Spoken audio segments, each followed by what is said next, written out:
Oi, amigas, bem-vindas ao primeiro episódio de um novo quadro que eu tô lançando aqui no meu canal do YouTube, que se chama Terapia, Café e Jesus. Por que esse nome? Bom, como vocês sabem, a quem não me conhece, né, eu sou a Gene, do @Filha e Noiva, e lá no meu Instagram eu já compartilho há mais de 5 anos sobre saúde mental, sobre Jesus, sobre vida espiritual e principalmente sobre feminilidade. E estou prestes, amigas, a me formar. Já iniciei a minha pós-graduação, né, em psicodrama, estou me formando em psicologia.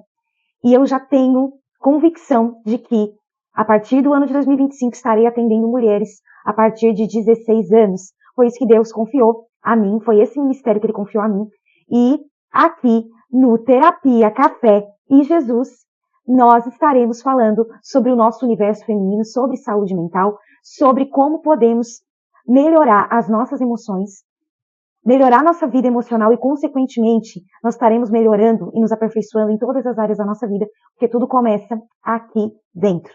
Então, pega a tua xícara e teu cafezinho ou teu chazinho, eu hoje estou no chá, mas diretamente aqui, então, da sala da minha casa, da minha cozinha, juntas, nós vamos estar embarcando nessa jornada de muito autoconhecimento e de muita graça de Deus. Eu acredito que Deus está levantando um exército de mulheres emocionalmente curadas, emocionalmente saudáveis, para então levantar famílias saudáveis. Eu faço parte disso, você também? Vamos lá. Primeiro episódio de hoje, eu quero estar falando um pouquinho sobre famílias disfuncionais.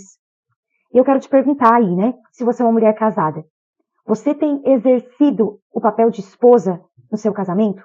Ou, às vezes, sem querer, você exerce um papel de filha do seu marido? Ou, pior ainda, de mãe do seu marido? Por que isso acontece? Quando nós entramos no casamento, quando nós nos casamos, nós temos um pouco de dificuldade de entender o nosso papel agora nessa família. Eu me lembro que eu vivi muitas crises, muitos conflitos assim que eu casei, eu não conseguia me posicionar como esposa, eu não conseguia me posicionar como uma mulher sábia para edificar o seu lar. Eu estava vivendo uma crise de identidade muito grande. Em muitos momentos eu me comportei como filha do meu marido, como uma filha mimada do meu marido, né? Eu olhava para o meu marido e eu o colocava no papel de ser meu pai. E isso prejudicou muito o nosso casamento. Mas eu também sei de esposas que, dentro do casamento, acabam assumindo o papel de mãe desse marido. Um papel de cuidadora e até de autoritarismo para cima do seu cônjuge, o que também prejudica muito essa relação. Sempre que Deus nos leva a um novo lugar, a uma nova estação, Ele exige de nós uma nova postura. E nós precisamos aprender a assumir esse papel. E principalmente identificar o que tem nos impedido de abraçar esse novo tempo como esposas, como liderança no nosso lar. Você se identificou com um desses dois papéis? O que você tem sido? Filha do seu cônjuge ou mãe do seu cônjuge? Ou às vezes você acaba, dependendo da situação, abraçando os dois em momentos, em períodos diferentes, né? Começando então pela mulher que assume o papel de filha do marido. Muitas vezes isso acontece porque você veio de uma família onde o teu referencial paterno não te proveu proteção, provisão, identidade, que é aquilo que os pais devem prover para suas filhas. Então você não teve um referencial saudável e às vezes você pensa assim, Gê, mas eu tive um referencial na minha família, um referencial de pai. Os meus pais nunca se separaram, porque às vezes a gente pensa o seguinte, não teve um referencial de pai aquela cujo foi abandonada pelo pai. E não é bem assim. Mesmo que você tenha tido um pai presente na sua infância, na sua adolescência, na sua trajetória, os nossos pais, eles falham, eles pecam conosco. Então, às vezes o seu pai ele foi presente, mas em algum momento da sua vida, a família passou por uma crise financeira, por uma desestabilidade emocional, que provocou em você traumas, plantou dentro de você crenças. À medida de que o tempo vai passando, que nós vamos nos tornando adultas, as consequências daqueles episódios passados continuam transbordando através de nós. Então, quando nós entramos dentro do casamento, aquilo que não foi bem curado, bem tratado dentro de nós, aquilo que não foi mexido dentro de nós, acabam sendo transferidos para a nossa relação atual, para o nosso casamento, e gerando então um lar disfuncional. Qual que é a lógica disso? Eu não tive a presença do meu pai em tal área da minha vida quando eu precisei lá atrás na minha infância, ele não me supriu nisso. O vácuo continua aqui, a dor continua aqui, o vazio continua aqui.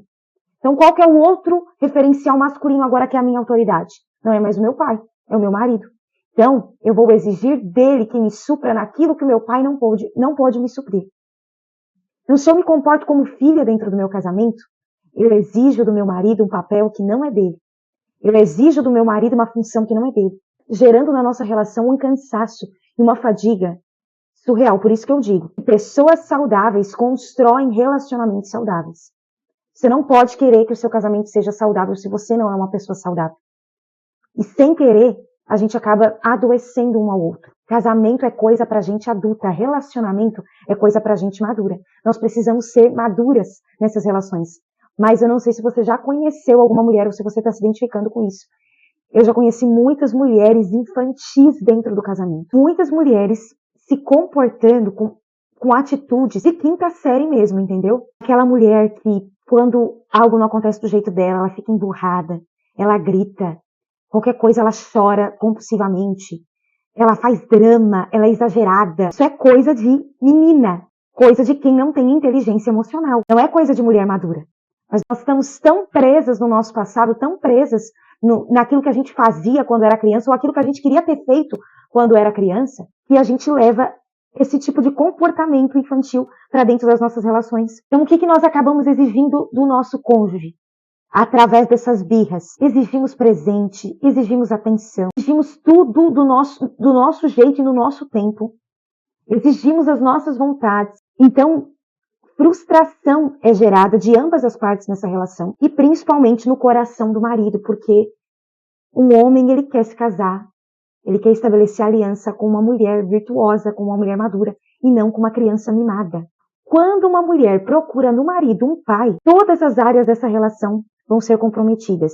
Primeiramente, a área financeira. Quando você, como mulher, é movida com uma mentalidade de orfandade, acaba se tornando uma desequilibrada na sua vida financeira. Torna compulsiva por compras, você gera dívidas, você gera despesa, você não sabe administrar. Você torna a vida financeira da sua casa um deserto sem fim, um lugar de pobreza e miséria. A vida sexual desse casal também acaba sendo comprometida. E uma vez que você vê o seu marido como seu pai, você não quer ter relação sexual com seu pai. E um homem de verdade também não vai sentir atração por uma mulher que se comporta como garotinha do papai. Fora que a autoestima dessa mulher, ela é completamente prejudicada por essa crise instalada na relação sexual do casal. E é claro que a saúde mental e espiritual dessa família também será desestabilizada. Pois se no casal está instalada uma crise de identidade, eles não sabem, eles estão disfuncionais em seus papéis, como que isso vai para frente? Esses são os perigos para a mulher que se comporta como filha dentro do casamento, enxergando o seu pai no seu marido. A outra disfuncionalidade nesse casamento é da mulher que se comporta como mãe do marido. Esse tipo de mulher vem de uma família onde essa menina, ainda muito nova, ainda muito jovem, precisou abraçar muitas responsabilidades, abraçar muitas competências antes do tempo, fora do tempo. Ela precisou ser a mãe da casa na sua família de origem. Ela precisou cuidar dos irmãos, ela precisou trabalhar cedo, ela precisou dar conta de muita coisa. Provavelmente a mãe dessa moça era uma mulher omissa.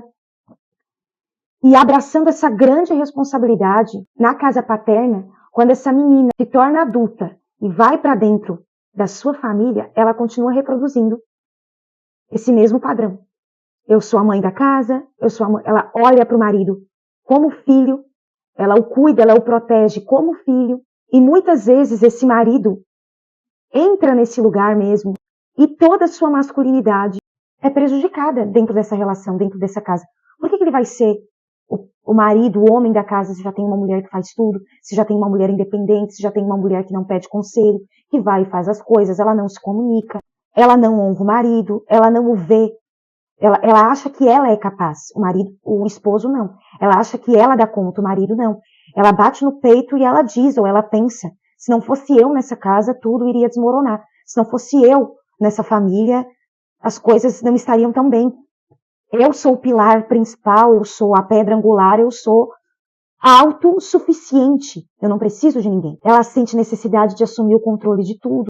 Se esse marido é mais dependente, então, dela, ela toma todas as decisões. Existem padrões culturais de mães também que são dessa forma. Talvez você tenha vindo de uma família de mulheres muito autoritárias, de mulheres muito independentes, muito donas de si. Então você está repetindo esse padrão. Em alguns casos, essa mulher é casada com um homem omisso. E isso prejudica ainda mais com que ela tome a consciência de que ela está sendo a mãe da casa. Esse marido foi, então, filho de uma mãe nesse mesmo padrão, minha amiga, cuidado. Você pode estar se tornando uma versão 2.0 da sua sogra. A gente tem que repetir aquilo que é bom, aquilo que é saudável. E não as maldições hereditárias e as disfunções hereditárias. Mas lembrando que você também precisa ser cuidada, você também precisa ser protegida. Você precisa também ser amparada. É muito pesado carregar esse fardo todo sozinha. Dentro dessas relações é muito comum a gente encontrar dependência emocional, codependência, comportamento de apego inseguro, a síndrome do burnout relacional, que é quando uma pessoa se sente responsável por todas as necessidades emocionais do parceiro, transtorno de personalidade dependente, dinâmica de controle e poder. E a minha dica para esse nosso primeiro episódio, para você que se identificou com um desses dois pontos que eu apresentei para você aqui, tanto o da mãe do parceiro quanto da filha desse parceiro. Talvez você tenha se identificado com os dois também, não tem problema. A minha dica para você é procure uma profissional, um profissional psicólogo. Você precisa fazer terapia. Você precisa entender por que você está vivendo dessa forma na sua relação. Você precisa se reencontrar consigo mesmo. Você precisa entender qual o seu papel dentro dessa relação. Deus criou o casamento. O casamento é uma bênção. Talvez você não esteja vivendo a bênção da alegria no casamento. Existe alegria no casamento. Existe vinho no casamento. O casamento revela o amor de Cristo por sua igreja. Eu tenho certeza que esse é o desejo do seu coração. Então, não resista em buscar ajuda. Fazer terapia não é pecado. Fazer terapia não vai te tornar um cristão menos espiritual ou com menos fé. Pelo contrário. Mas assim que você busca ajuda, você está reconhecendo que você é dependente dele. Você não é um ser independente, mas que você é completamente dependente do Senhor. E a psicologia, a terapia são ferramentas que ele pode usar e ele tem usado para resgatar muitas pessoas do adoecimento mental, porque o maior interessado na nossa saúde mental e no bem-estar das nossas emoções é o Senhor. Amigas, eu espero que esse primeiro episódio tenha deixado vocês com gostinho de quero mais. Você que não me segue ainda nas minhas redes sociais, corre lá, que eu quero te conhecer lá também. E pega o link desse vídeo e manda nos seus grupos de amigas, manda nos seus grupos da igreja, transbordando saúde emocional e bem-estar para todas as mulheres. Um beijo no seu coração. Até o próximo Terapia, Café e Jesus.